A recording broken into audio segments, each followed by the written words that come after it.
All right, thanks, Jeff. One of the primary goals of Greater Houston Healthcare Alliance is to help physicians maintain their independence. And along those lines, with our individual practices that we help out for their retirement plans, there's a lot of different ways they can be set up, but traditionally it's going to be a 401k that's set up. And the numbers up there are the individual can contribute $17,500, or if they're over 50, another $5,000 on top of that. And if we'll tack on top of that usually a profit sharing plan that ultimately will get the total deduction for the physician owner to $52,000 or $57,000 depending on their age. On top of that, for some of our practices who have the desire and the ability to get a larger deduction than that, we can either add or replace the 401k with a defined benefit plan, and depending on the age of the physician and their income, could literally be a six-figure deduction. So these are kind of the part of the value of having your own practice, the ability not only to have first, large deductions to help you out on your taxes. Second, the creditor protection, because in the state of Texas, these qualified retirement plans are what are called exempt assets, meaning they cannot be attached in the event of a lawsuit. And then finally, this financial security. The more that you can put away for your retirement, the more secure, all other things being equal, your ability to become financially independent at such a time that you no longer practice medicine and then start living off of your assets unrelated to your practice.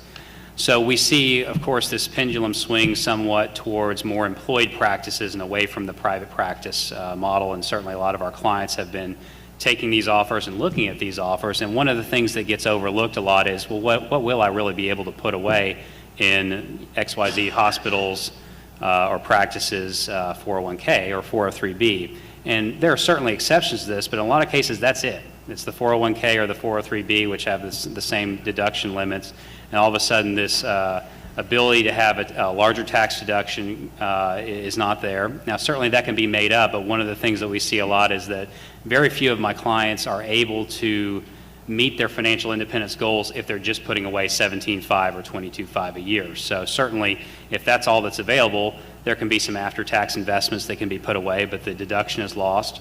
An asset that I set up for myself or for my wife or a joint account is not in and of itself going to be an exempt asset for the purposes of asset protection, although it could be put into an entity that is creditor protected. It is not in and of itself that way.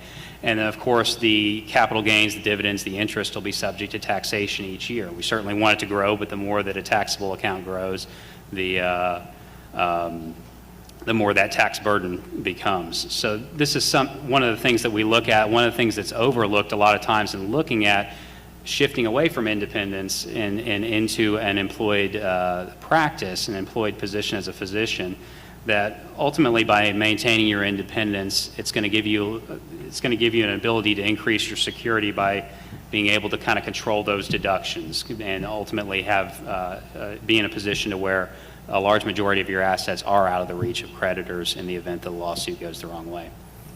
I'm going to turn it over to Lori, who is now going to speak on the impact of narrow networks on ancillary providers.